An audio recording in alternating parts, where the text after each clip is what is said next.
Toda la palabra de Dios nos puede ofrecer muchísima información y sobre todo muchísima formación.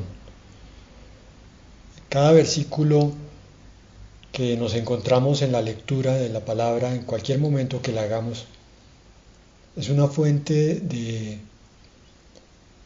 conocimiento de cosas que seguramente necesitamos refrescar a veces, otras veces no conocíamos, pero siempre está la oportunidad de estar revisando nuestra relación. Eso es lo que hace que una relación con cualquier persona mejore. El estar mirándome cómo estoy haciendo las cosas con esa persona. Si hay algo que tengo que cambiar, si hay algo que tengo que mejorar, inmediatamente tomar la decisión cuando logro detectar esas necesidades. Igual es con la palabra de Dios. Hoy vamos a continuar a partir del versículo 12 de Apocalipsis 14. Los dos primeros versículos que vamos a ver hoy son el cierre del tema de ayer, y la segunda parte que vamos a ver hoy es la siega de la tierra. Miremos primero versículos 12 y 13. Apocalipsis 14, 12. Aquí está la perseverancia de los santos que guardan los mandamientos de Dios y la fe de Jesús. Bueno, este es uno de esos versículos que precisamente nos sirve como lupa para mirar nuestra relación con Dios. Nos está hablando de dos cosas principales que tienen los santos. Primero habla de perseverancia y después habla de guardar los mandamientos y la fe. Segunda de Timoteo 4:7, Pablo dice aquí: he peleado la buena batalla, he acabado la carrera, he guardado la fe. Pablo estaba mirando su vida, que ya iba a ser sacrificada, cuántos años de trabajo, y estaba poniéndole un rasero, mirando si su vida había sido productiva para la perspectiva del Señor Jesucristo, para el plan del Señor. Y Pablo tenía algo muy importante en estos últimos años de vida, o últimos días. Tenía tranquilidad de conciencia. Él sabía que no había perdido el tiempo. Por eso usa estos términos. En cuanto a batalla, él se consideraba soldado y dice: la he peleado. Y como ha sido victoriosa, entonces es una buena batalla. Imaginémonos nosotros que estamos en un examen de nuestra vida espiritual, o mejor aún, que estamos en los últimos instantes de nuestra vida y hacemos un repaso antes de dejar este mundo. Y pensamos en todos los momentos duros, difíciles, y también en los agradables, los pacíficos. Y los miramos con iguales ojos, porque encontramos que han sido días completamente productivos, llenos de fruto. La semilla que se ha ido sembrando se ha ido también cosechando. Y él no solo habla de batalla, sino de una carrera. Pablo tenía esa costumbre. Él, pues por el tiempo en que vivía, las batallas eran continuas, batallas cuerpo a cuerpo. Obviamente iba ganando aquel que tenía más destreza física, no necesariamente más potencia muscular, pero que sabía pelear y sabía aprovechar los momentos y los golpes incluso del enemigo a su favor, los usaba. Dice: la buena batalla, y he acabado la carrera, porque también él vivía en una época en la cual las competiciones atléticas eran muy frecuentes. Por eso usa estos ejemplos que todo el mundo entendía en su época. Y al final dice: he guardado la fe. La palabra de Apocalipsis 12 nos decía: aquí está la perseverancia de los santos que guardan los mandamientos de Dios y la fe. La perseverancia es esa persistencia, manteniéndose en algo que uno cree, en un ideal, en una convicción, manteniéndose en lo que uno sabe que es correcto, en lo que está bien. Y aún en los momentos de dificultad uno se sostiene como si estuviera sobre un caballo, tomando bien fuerte las riendas para no dejarse derribar. Eso es perseverancia. Perseverancia también es fidelidad. Es mantenerse fiel a una persona y a un ideal. Si es a un matrimonio, si es a una familia, y en este caso, si es al Señor. Persistir con Él. Fíjense que el matrimonio nos da muchas enseñanzas sobre lo que es la relación con el Señor. En el matrimonio hay momentos difíciles. En el matrimonio también hay momentos en los cuales uno dice, uy, pero es que la otra persona mire cómo se está comportando. Aún con Dios va a haber momentos en los cuales uno dice, pero ¿por qué el Señor no está de acuerdo conmigo? No me responde la oración o no parece oírme. Es como una pelea de cónyuges a veces. Pero ¿qué es lo que pasa? Que el matrimonio maduro en Cristo ha aprendido a contender sin hacerse daño. Y ha aprendido que toda diferencia de opiniones es apenas natural. Son dos seres humanos totalmente diferentes, con pensamientos y con visiones totalmente distintas, pero acoplados a una unión con un propósito general.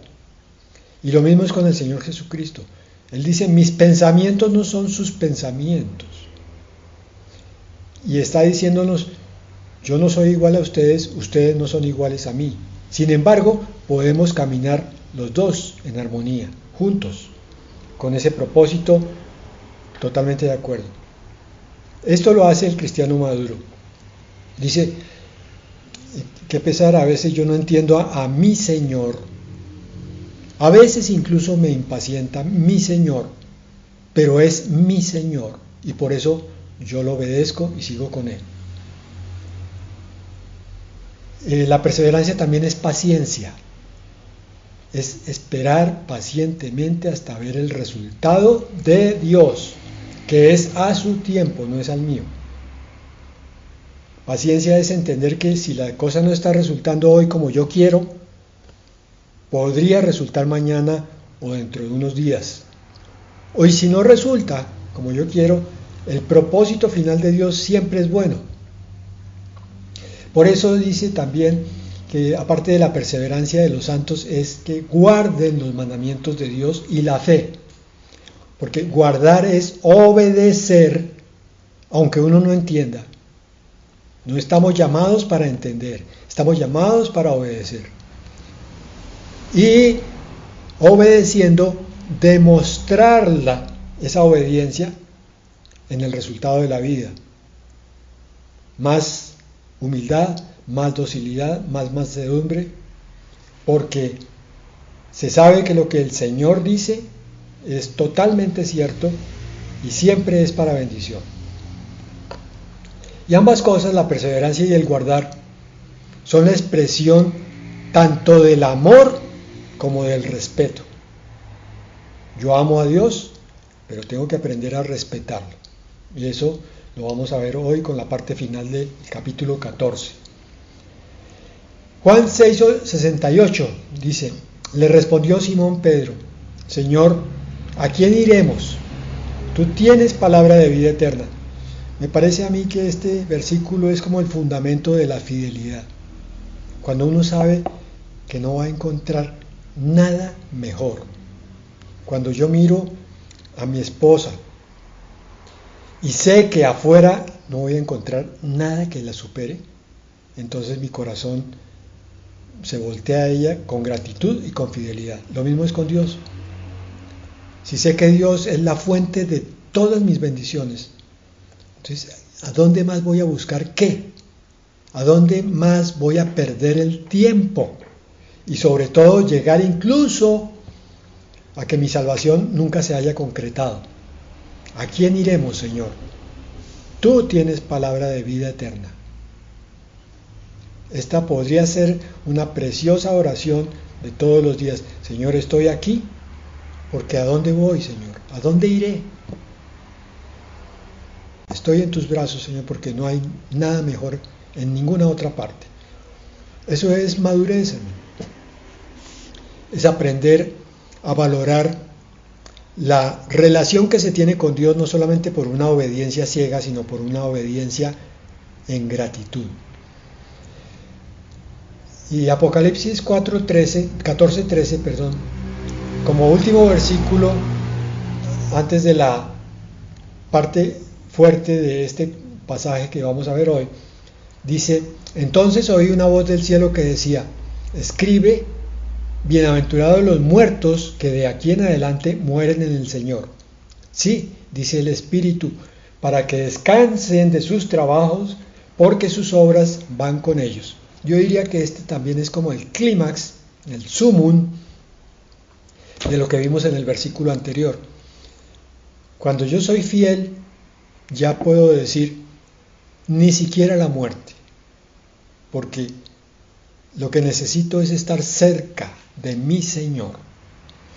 Y además, cuando sé que esa muerte es, primero, su presencia, y segundo, mi descanso, para que descansen de sus trabajos, porque sus obras van con ellos, es decir, su trabajo, todo lo que se construyó aquí en esta vida, se sembró aquí en esta vida, como piedras preciosas y oro, va a dar entonces galardones allá en el cielo, obras de valor, no obras que se quemen, heno, paja y hojarasca. Isaías 57:2 dice: entrará en la paz, descansarán en sus lechos todos los que andan delante del poderoso. Qué hermoso versículo para dárselo a un siervo de Dios que está cerrando sus ojos, que va a dormir en el Señor. Hermano, tú descansarás en tu lecho, porque andas delante del Dios Todopoderoso. Qué hermoso versículo para recordarnos cuando nos quedan pocos años de vida, para recordarle a nuestro corazón que a veces se aferra a lo material, a lo mundano, a lo terrenal. Qué hermoso versículo para recordarnos que la vida eterna es lo que necesitamos finalmente, como fuente de la paz total y definitiva. En la vida nos esforzamos en diversas actividades aquí, como buscar un título, buscar un trabajo, buscar una familia, conseguir una casa, pero en ninguna de esas actividades tenemos un verdadero descanso, porque cuando tenemos el título, entonces tenemos que buscar otra cantidad de preocupaciones alrededor de esa profesión, lo mismo el trabajo, lo mismo la familia, lo mismo la casa nueva. Pero contradictoriamente, a veces aquella en la que menos nos esforzamos, la vida eterna, es la única que nos ofrece un descanso verdadero y sin fin. La moraleja es clara: debemos trabajar entonces más, esforzarnos más por todo lo que tiene que ver con la vida eterna y olvidarnos un poco de tantas preocupaciones y cargas en este mundo que desaparece. Bueno, llegamos entonces al versículo 14, que hasta el 19 figura en muchas Biblias como la siega de la tierra. Aquí la titulamos la hora final de la tierra, tal como la conocemos. Recuerden que ayer dijimos que no todos los capítulos son cronológicamente dispuestos, es decir, el 13 no está necesariamente antes del 14 y el 14 después del 13, en el sentido de tiempo, de sucesión de tiempo, en la evolución de la gran tribulación. El capítulo 14 es un paréntesis y es como una visión de las cosas finales de la tribulación. Entonces lo que vamos a ver hoy es fácilmente colocado muy cercano allá al capítulo 19, que es la venida del Señor Jesucristo con sus santos para juzgar a las naciones. Por eso dice la hora final de la tierra tal como la conocemos. No hay un final del mundo, como dicen tantos que no conocen la Biblia. No es el final del mundo, es el final de una época de injusticia que ya dura muchos miles de años, no solamente estos últimos 2000, sino muchos más, todos los de la creación, los miles de años, para la instauración finalmente del reino de justicia y posteriormente, después de ese reino de 1000 años, la eternidad. Entonces, la tierra se viene a acabar finalmente, tal como piensa la gente, al final del milenio, no ahora al final de la tribulación. Versículo 14 de Apocalipsis 14. Y miré, y había una nube blanca, y en la nube estaba sentado uno semejante al Hijo del Hombre, o sea, el Señor Jesucristo, que tenía en la cabeza una corona de oro y en la mano una hoz afilada. ¿Habían visto ustedes esta imagen de Cristo o del Cordero? El Hijo del Hombre y una corona de oro. Hasta ahí sí, perfecto. Es fácil imaginarlo. Pero con una hoz afilada en la mano, un arma de cortar. Es un poco fuerte esa visión. Versículo 15. Entonces salió del templo otro ángel, clamando a gran voz a aquel que estaba sentado en la nube: mete tu hoz y siega, porque la hora de segar ha llegado, pues la cosecha de la tierra está madura. Aquel que estaba sentado en la nube metió su hoz sobre la tierra y la tierra fue segada. Bueno, antes de explicar contextualmente este versículo, quiero hacer una aclaración con respecto a los dos siguientes que vienen. Aquí en este pasaje, a partir de Apocalipsis 14:14, pareciera haber dos ciegas. En una se le dice al Señor Jesucristo: mete tu hoz y ciega. Y en la otra, que está más adelante, se le dice a otro ángel la misma cosa: mete tu hoz y ciega. Parecen dos ciegas distintas. Esto podría explicarse fácilmente desde el punto de vista bíblico así: dos ciegas diferentes porque el Señor hace una separación que vamos a ver con la palabra. Primero, Marcos 4:29 dice: cuando el grano madura, enseguida se mete la hoz, porque ya es tiempo de cosechar. ¿Qué es lo que está pasando? Que al final de la tribulación, la iniquidad llegó al colmo, pero también la justicia en la búsqueda del reino de Dios también llega a la madurez en la santidad, aquellos que están aquí en la tierra. Entonces el Señor va a cosechar por un lado a los justos y por otro lado a los impíos. El manso cordero de los evangelios, aquel siervo sufriente que vino a ser crucificado, vino a ser calumniado, vino a ser no creído, ahora va a cosechar lo que sembró y también lo que no sembró. ¿Qué quiero decir con eso? Ya lo vamos a ver. Mateo 25, 31 al 34. Miren. Cuando el Hijo del Hombre venga en gloria y todos los ángeles con él, entonces se sentará sobre el trono de su gloria.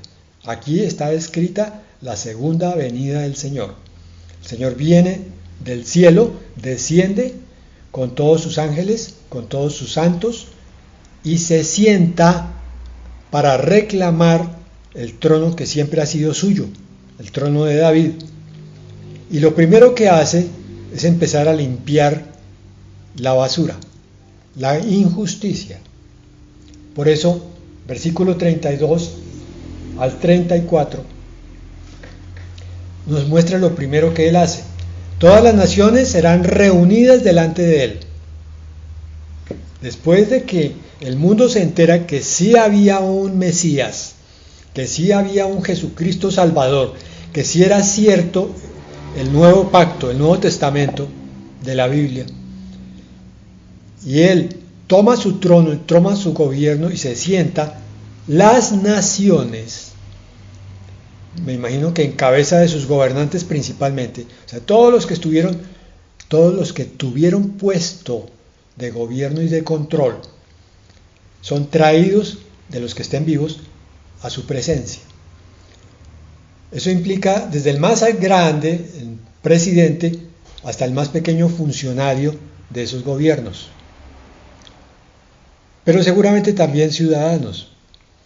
Todas las naciones serán reunidas delante de él, dice el versículo 32. Él separará los unos de los otros, como cuando el pastor separa las ovejas de los cabritos. A eso es lo que yo me refería de las posiblemente dos cosechas. Por un lado, las ovejas, aquellas criaturas obedientes que siguen a su pastor. De los cabritos, aquellas criaturas saltarinas, brinconas, desobedientes, que no se mantienen en el corral que les corresponde, no son capaces de obedecer. Y pondrá las ovejas a su derecha y los cabritos a su izquierda, dice el versículo 33. Y entonces el rey dirá a los de su derecha: vengan benditos de mi Padre, hereden el reino que ha sido preparado para ustedes desde la fundación del mundo. Y pues lo mismo hace con los cabritos, pero a ellos los aparta. Por eso decía que esta probablemente es una cosecha que es la que hace directamente el Señor Jesucristo sobre los suyos. Viene como pastor y recoge sus ovejitas, las que queden vivas de la tribulación. Estas ovejitas van a pasar al milenio, vivas, porque los que murieron ya están arriba con la iglesia de Cristo. Pero no solo se va a mostrar como pastor en la cosecha de ovejitas, sino que también va a mostrar la ira del Cordero con los cabritos. Apocalipsis 6:16, ¿recuerdan? Nos decía: y decían a las montañas y a las peñas, caigan sobre nosotros y escóndanos del rostro del que está sentado sobre el trono y de la ira del Cordero. En esa ocasión decíamos que era bastante contradictorio ver a un Cordero furioso, pero así va a ser. Aquellos que tanto abusaron de ese concepto de que como Dios es bueno, entonces por esa razón no hay infierno, y por esa razón no van a castigarse a los pecadores en castigos dolorosos, terribles o infernales. Mentira. El Señor tiene una santidad que tiene que ser confirmada contra la iniquidad, y esa justicia se va a manifestar en ira contra los tercos y desobedientes que nunca quisieron recibir su palabra de salvación. Mateo 13:30 dice, estaba hablando de la parábola del trigo y la cizaña: dejen que crezca lo uno y lo otro hasta la cosecha, o sea, el trigo y la cizaña. Cuando llegue el momento de cosechar, o sea, al final de la tribulación, el juicio a las naciones, yo les diré a los segadores, los ángeles, que recojan primero la cizaña y la aten en manojos para quemarla, y que después guarden el trigo en mi granero. Esta es la segunda cosecha a la cual se va a referir ahora en Apocalipsis 14:17, lo vamos a leer más adelantico. Ya me van a entender cuando lleguemos allá. Joel 3:11 dice: júntense y vengan naciones todas de alrededor y congréguense. Haz venir allí, oh Yahvé, a tus fuertes. Las naciones se despierten y suban al valle de Josafat, porque allí me sentaré para juzgar todas las naciones de alrededor. Echen la hoz, porque la cosecha está ya madura. Vengan, desciendan, porque el lagar está lleno. rebosan las tinas porque mucha es la maldad de ellos. Y el versículo 14 dice, muchos pueblos hay en el valle de la decisión, porque cercano está el día de Yahvé en el valle de la decisión. Aquí la referencia no tiene nombre propio, pero se está enfocándose hacia la batalla de Armagedón, la batalla final donde van a morir muchísimos de los impíos que se han rebelado contra Dios. Pero fíjense que entonces la palabra de Joel se repite en otras variantes en Apocalipsis, en capítulo 14 y en Mateo, en las parábolas con respecto al fin del mundo. Esta cosecha va a ser terrible. Va a haber una mortandad tan impresionante como nunca la ha habido. Y esa mortandad la van a provocar los ángeles y el propio Señor sobre estas naciones tercas que se han empeñado en pervertir toda moral y toda rectitud y toda justicia, como lo estamos viendo hoy. Esta palabra de Apocalipsis debería ser suficiente para generar respeto a Dios. Versículos 17 y 18 de Apocalipsis 14. Otro ángel salió del templo que está en el cielo, que también tenía una hoz afilada. Aquí es donde viene entonces lo que llamo yo la segunda cosecha, de las dos que se van a producir al tiempo, al final de la tribulación. Versículo 18. Entonces otro ángel, el que tiene el poder sobre el fuego, salió del altar y llamó con gran voz al que tenía la hoz afilada, diciéndole al segundo ángel: mete tu hoz afilada y vendimia los racimos de la vid de la tierra, porque sus uvas están maduras. Yo me preguntaba, pero ¿por qué al principio habla de una cosecha y después habla de otra, y específicamente se refiere a racimos de vid en la tierra? Eso lo responde la misma palabra un poco más adelante. Como verán, le estamos poniendo harto suspenso a este tema. Las respuestas vienen minutos adelante. Consideremos antes Mateo 13, del 38 al 43. El trigo y la cizaña completo. El campo es el mundo. La buena semilla son los hijos del reino. Y la cizaña son los hijos del maligno. Si tuviéramos eso claro, no tendríamos tanta confusión entre lo que es salvación y perdición. ¿Por qué parece que un Dios fuera tan cruel enviando al infierno a un poco de seres que han sido desobedientes?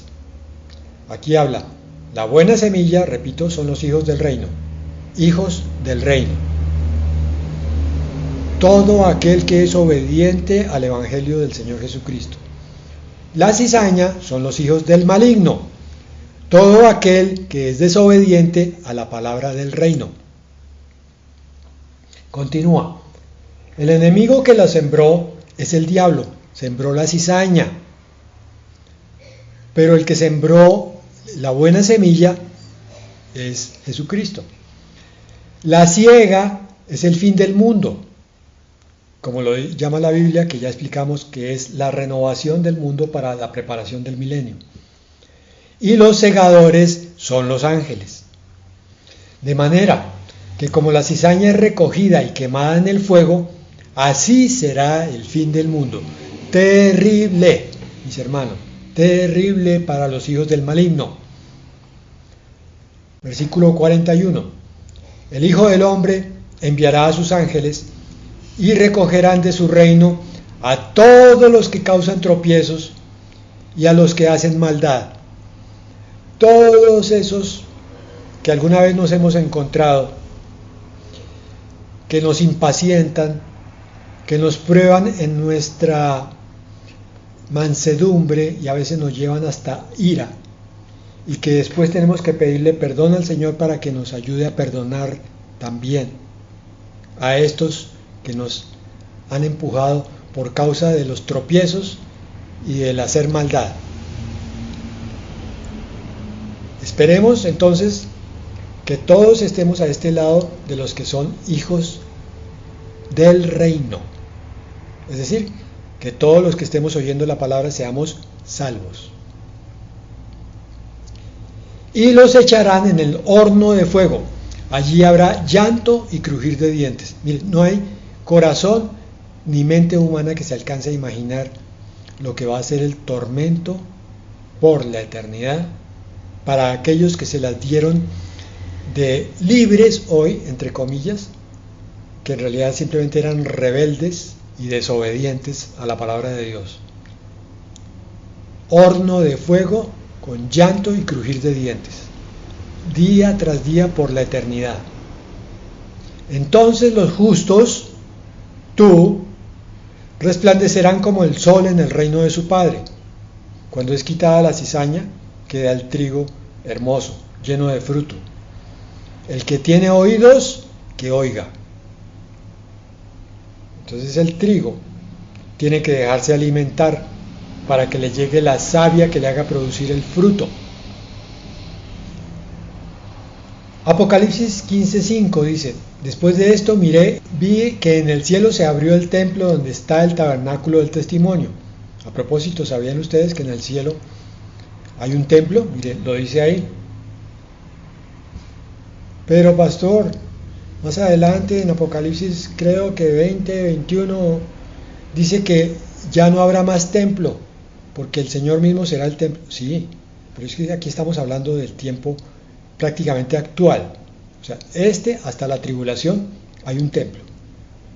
Según la palabra, después el Señor es nuestro templo. No hay contradicción. Y Joel 3:13 dice: echen la hoz porque la cosecha está ya madura. Vengan, desciendan porque el lagar está lleno. Rebosan las tinas porque mucha es la maldad de ellos. Bueno, eso se refiere a que en el tiempo del fin los castigos por cuenta de las copas que quedan por ver de aquí en adelante se van a producir uno detrás de otro en una forma bastante severa y precipitada. Va a ser muy parecido a las plagas que cayeron sobre Egipto para la salida posterior del pueblo de Israel, la liberación. Aquí entonces va a ser la liberación de la tierra del poder de Satanás. Y por eso, mientras tanto, el Señor envía plagas al faraón actual, que es el diablo, y va a ser el anticristo. Este versículo de Joel 3:13 de las tinas y del lagar lleno, vamos a explicarlo con la siguiente palabra, que es el porqué, la vendimia de las vides de la tierra, que nos decían los versículos anteriores. Versículo 19 y 20 para terminar. El ángel metió su hoz sobre la tierra y vendimió los racimos de la vid de la tierra y los echó en el gran lagar del furor de Dios. Repito por si acaso alguien está desorientado sobre lo que es un lagar. Hagan de cuenta una tina de madera, pero muy grande, donde pueden caber de 3 a 20 personas. Y en esa tina grande, porque varían los tamaños, echan los racimos de uva, después de cogidos de la vid. La cosecha, se toma el racimo y se echa en el lagar, la tina. Después de todo eso, entonces se suben, como dije, entre 3 y 20 personas, dependiendo del tamaño del lagar, y empiezan a pisotear las uvas para exprimirlas y sacarles el jugo, que se va a convertir en vino después. Es decir, le están sacando la sangre a las uvas. Es una figura que usa el Señor para mostrarnos lo que va a ser la parte final de la guerra de Armagedón, que está aquí explicada en el versículo 20. El lagar fue pisado fuera de la ciudad, y del lagar salió sangre que subió hasta los frenos de los caballos por una distancia de 320 kilómetros. Bueno, resulta que los frenos de un caballo pueden estar a una altura de aproximadamente unos 50, dependiendo del tamaño del caballo, hasta un poco más. Hay caballos muy grandes, pero pongamos unos 50 en promedio. Hagan entonces esta cuenta: un lago de sangre de 320 kilómetros de diámetro, con una profundidad de 1,50. Y toda esa sangre proviene de los cadáveres pisoteados y muertos en la batalla de Armagedón, los cadáveres de los inconversos, de los soldados que vinieron a invadir a Israel y terminaron derrotados. Ahora sí explico entonces por qué hablaba de vides, porque nosotros bíblicamente lo asociamos con el vino nuevo y el vino del Señor Jesucristo. Pero aquí es otra clase de vino. Dice, en Deuteronomio 32:32 dice: porque la vid de Sodoma es la vid de ellos, y de los sarmientos de Gomorra. Las uvas de ellos son uvas venenosas, racimos muy amargos tienen. Veneno de culebrones es su vino, y ponzoña cruel de cobras. Por eso ahora sí ya entendemos. La vendimia, la cosecha de las uvas amargas de la tierra, es lo que va a ser pisado en ese lagar de la ira de Dios. Y este es el juicio a las naciones y el juicio del trono blanco, que es el otro gran juicio que viene al final. Quiero recordárselos para que no se confundan. Deberían ambos generar un fuerte sentimiento de respeto a Dios. Es lo que se llama en la Biblia el temor a Dios. Hermanos, el cristiano maduro y formado tiene respeto a Dios. Lo teme y no lo quiere ofender por nada, porque cuando se ve la ira de Dios, tiembla. Tenemos un Dios de amor infinito, de paciencia inmensa, pero cuando llega el momento de la ira, hay que huir de él. Los corazones duros no creen que esta sea una realidad final. Hablarles del juicio final o hablarles de este juicio a las naciones casi que es perder su tiempo, porque las conciencias están tan cauterizadas que no reciben esta verdad que es bíblica. Nosotros como creyentes tenemos la obligación de mantener nuestro corazón sensible y abierto a la comprensión total y global de lo que es Dios. Un Dios de amor, pero también un Dios de justicia y de santidad. Por tanto, de temor. Bueno, que eso nos sirva para nuestra vida cristiana, para buscar con responsabilidad cada minuto para Dios. Amén y amén.